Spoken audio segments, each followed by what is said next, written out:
The security guard didn't even whisper. He didn't try to be discreet. We were standing in the lobby of one of New Orleans' most historic, expensive hotels. I was wearing a silk blouse and heels. Leo was wearing paint-splattered jeans and a t-shirt that clung to his chest. We were laughing. I was tipsy on jazz and red wine. I was happy. And then the heavy arm in the navy blue uniform shot out, blocking Leo's path to the elevators. "Ma'am," the guard said. His voice boomed off the marble floors. "Stop!" I turned, confused. "Excuse me?" The guard looked me up and down. Then he looked at Leo. He looked at Leo's messy hair, his young face, his worn-out boots. Then he looked back at me, the 51-year-old woman with the Louis Vuitton bag. He did the math, and he got the wrong answer. "We have a strict policy," the guard sneered, puffing out his chest. "Registered guests only, and absolutely no service providers allowed upstairs." The blood drained from my face. "Service providers?" I stammered. "Escorts, ma'am," he said, loud and clear. "If you want to pay for his time, you'll have to take it to a motel, not here." The lobby went silent. The couple checking in at the front desk turned to stare. The concierge looked down at his computer. "I am 51 years old. I am one of the most respected architects in the country. I restore landmarks. I save history." But in that moment, to that guard, and to everyone watching, I was just a desperate older woman who had to buy intimacy. I wanted to scream. I wanted to fire him. But looking at Leo, who stood there, face burning, eyes cast down in shame, I realized that the world doesn't see love when they look at us. They see a transaction, and tonight, I'm going to tell you why they are wrong. My life is built on old things. I am a preservation architect. My job is to walk into crumbling, dangerous, forgotten buildings and see the beauty that used to be there. I see the bones. I see the history. People say I'm like the buildings I save, structured, expensive, and a little cold. I came to New Orleans in May. I had landed the contract of a lifetime, restoring the Sovereign, a decaying 19th century mansion on Royal Street that was being converted into a boutique hotel. I was 51, divorced for 8 years. My children were grown. My career was my spouse. I lived in a world of measurements, permits, and historical accuracy. I didn't have time for romance, and I certainly didn't have time for chaos. Then came the fresco incident. It was my first week on site. The heat in New Orleans is a physical weight. It sits on your chest. I walked into the grand ballroom of the Sovereign. It was a wreck, pigeons roosting in the rafters, plaster falling like snow. I had ordered the walls to be stripped down to the brick. But when I walked in, I saw a man on a scaffold 30 feet in the air. He wasn't stripping the wall. He was painting it. "Hey!" I shouted, my voice echoing in the cavernous room. "You, down, now!" The man turned. He had a smudge of blue chalk on his cheek. He looked annoyed. He slid down the scaffolding rails like a monkey, agile, reckless.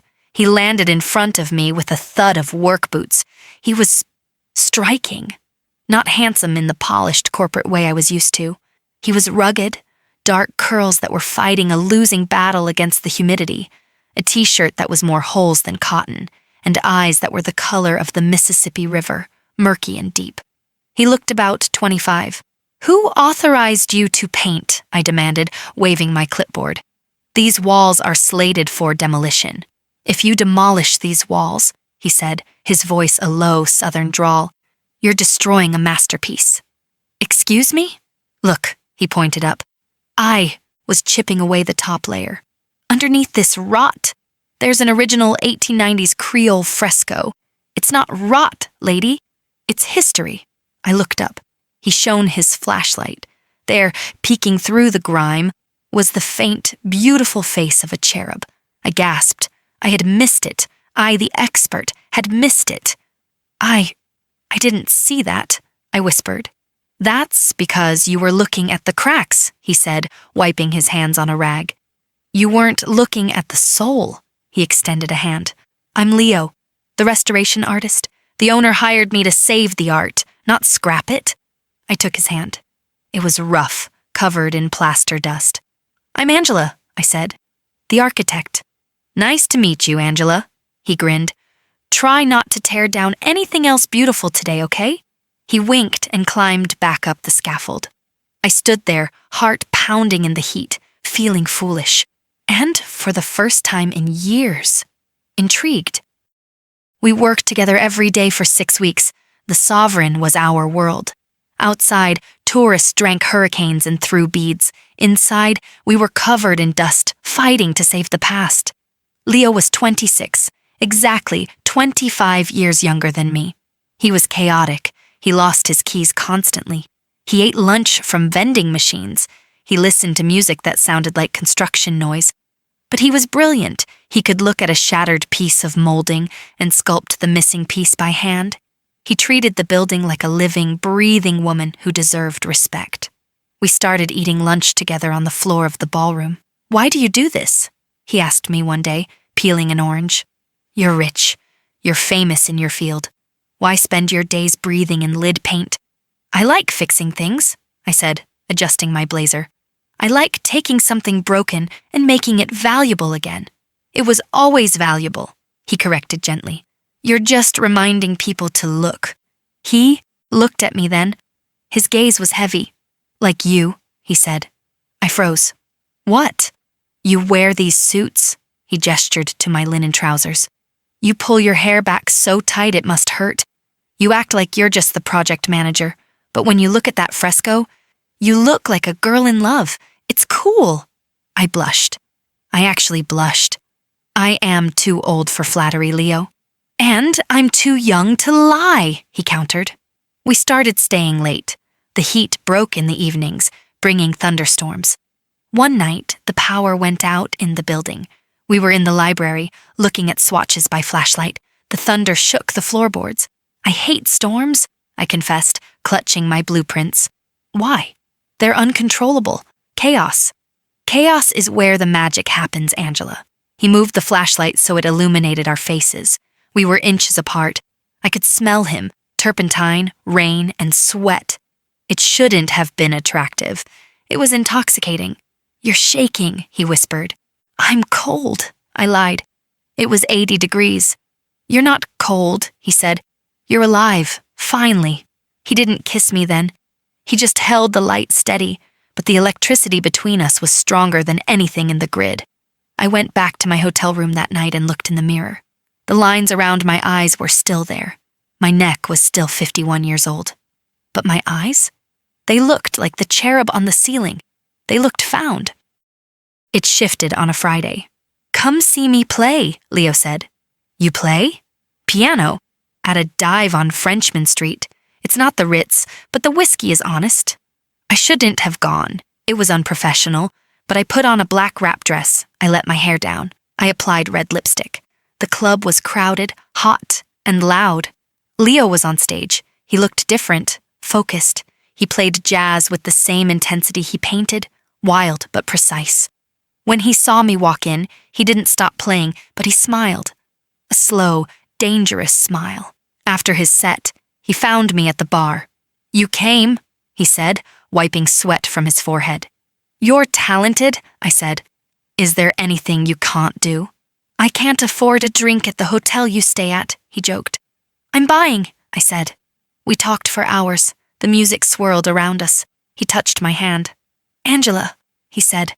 I know the math. I know you're the boss. I know I'm the hired hand. But I can't stop thinking about you. Leo, I'm 51, I said. The standard defense. I have a son your age. Does your son know how to restore a 19th century cornice? No. Then we're different, he grinned. Stop counting years. Start counting moments. How do you feel right now? Terrified, I admitted. Good. Fear means you have something to lose. He leaned in and kissed me. It tasted like whiskey and trouble. It wasn't a polite, middle-aged peck. It was a devouring, a claim. And for the first time in a decade, I didn't care who was watching.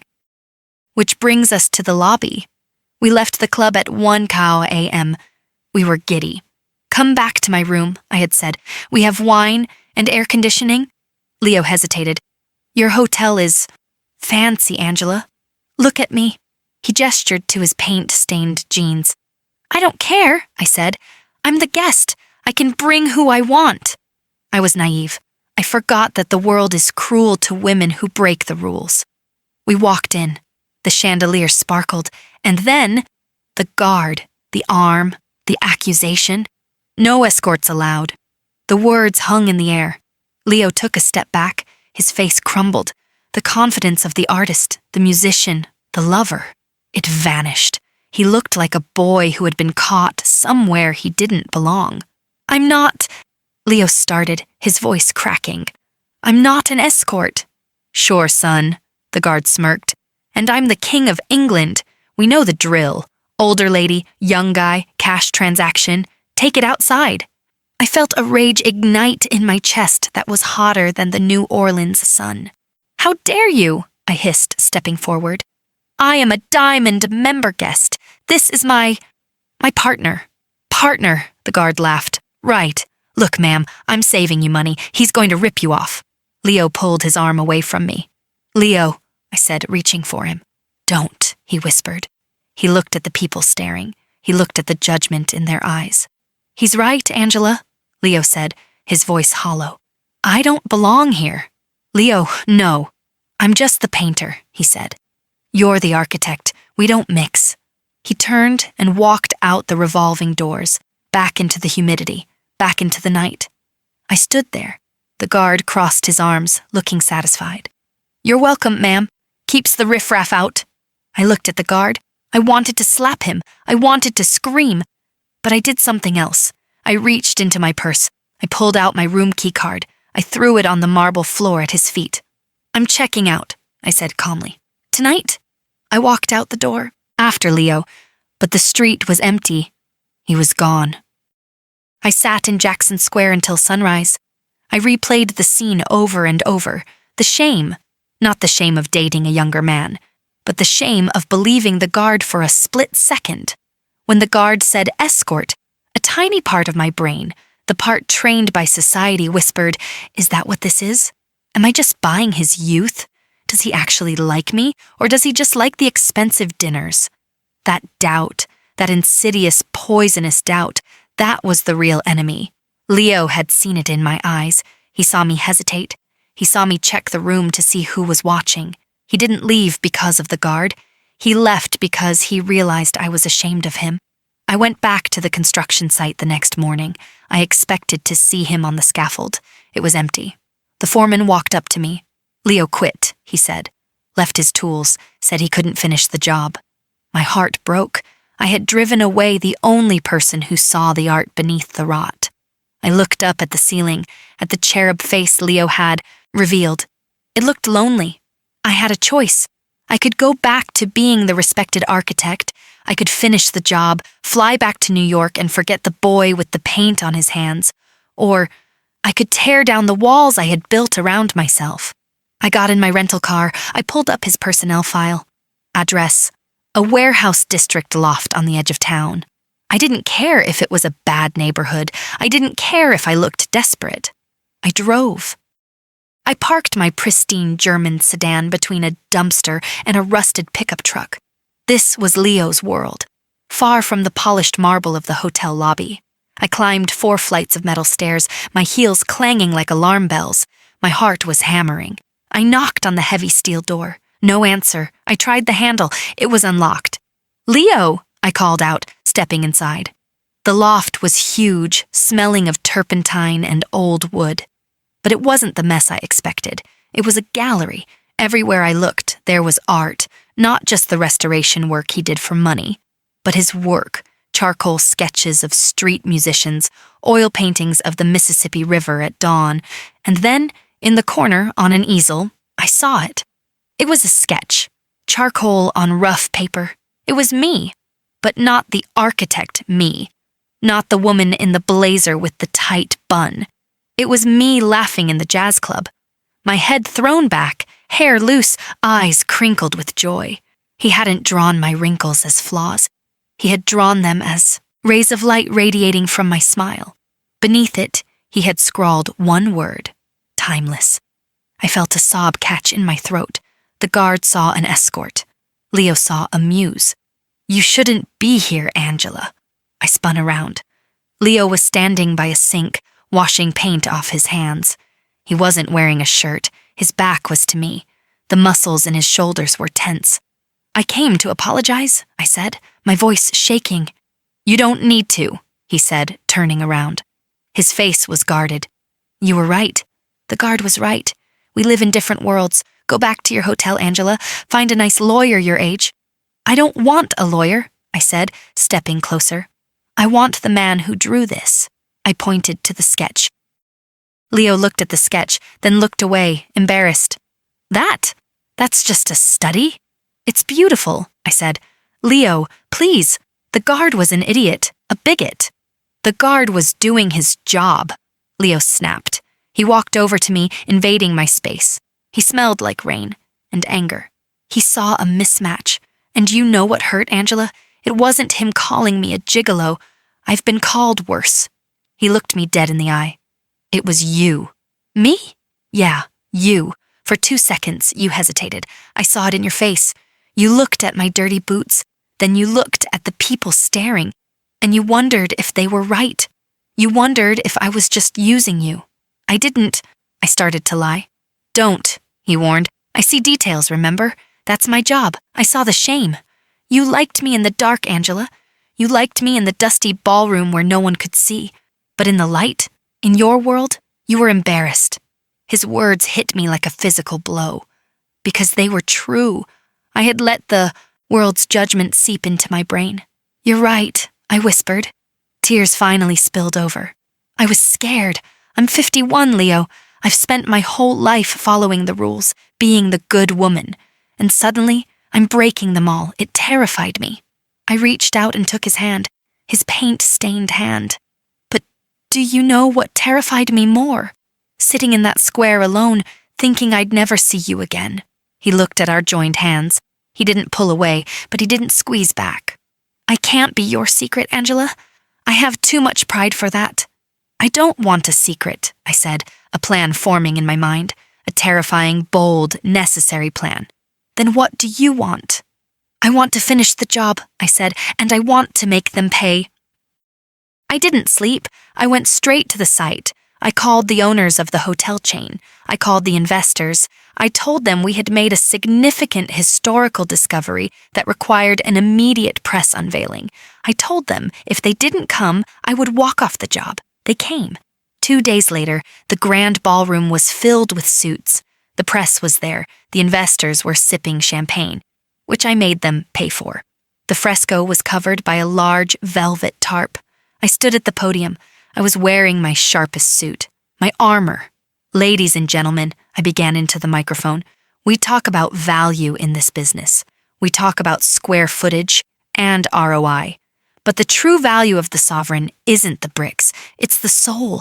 I looked toward the back of the room. Leo was standing there. He was wearing a clean button-down shirt, tucked in. He looked nervous. He hadn't wanted to come. I had begged him. "I missed this discovery," I admitted to the crowd. "I was ready to demolish this ceiling, but one man saw what I couldn't." I gestured to Leo. "Mr. Leo Bennett, the lead restoration artist." The crowd turned. The spotlight hit him. He blinked, stunned. "Leo," I said, "come up here." He walked up the aisle. He looked at me, confused. "Pull the cord," I whispered to him. He pulled the velvet rope. The tarp fell. The crowd gasped. The fresco was magnificent. The cherubs, the clouds, the vibrant blues and golds, restored to perfection by Leo's hand. It was a masterpiece. "This," I announced, "is the Bennett ceiling. I have legally named it in the architectural registry today." Leo looked at me, his mouth open. "You named it after me?" "You saved it," I said loud enough for the microphone to catch. "And you saved me from making a terrible mistake." The applause was deafening, but I wasn't done. The fresco was the professional redemption. Now, I needed the personal one. That night, after the press conference, I looked at Leo. "Are you hungry?" "Starving," he said. "Good. I know a place. But we have to change first." "Into what?" "Into whatever the hell we want." We went to the hotel. That hotel. The one that kicked him out.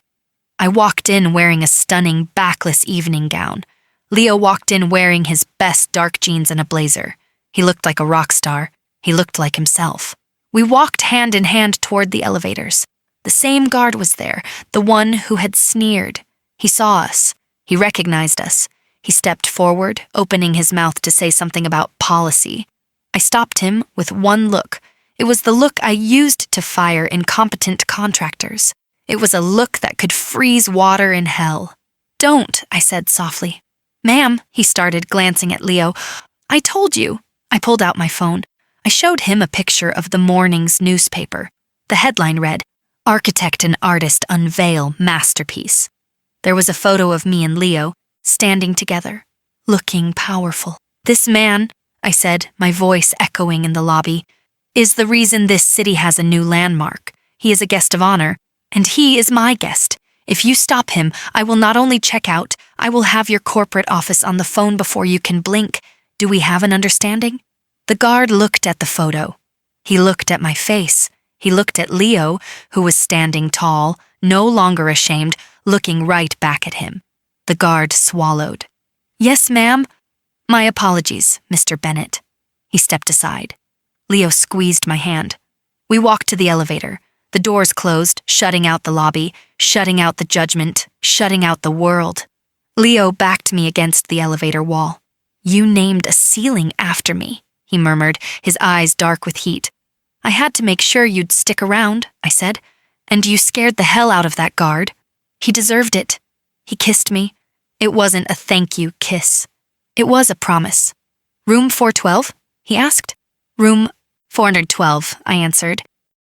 That was 6 months ago. Leo moved into my place. Well, partly. He still keeps the loft for his painting. He says my condo is too clean for creativity. I spend my weekends at the loft, getting paint on my expensive jeans. The Sovereign Hotel opened last week. The Bennett ceiling is the most photographed spot in the city. People still stare at us sometimes. I'm 52 now. He's 27. I see the women whispering. I see the men doing the math, but let them do the math. While they are counting years, we are making them count. I learned something important in that dusty ballroom. We spend so much time preserving history, afraid to change, afraid to break what is old. But sometimes, you have to chip away the old layers to find the masterpiece underneath. I'm Angela, I'm 52, and I'm in love with a man who sees me not for my age, but for my soul. And let me tell you, the view from here is spectacular. Don't let society write your story. If you believe love is timeless, hit like and subscribe.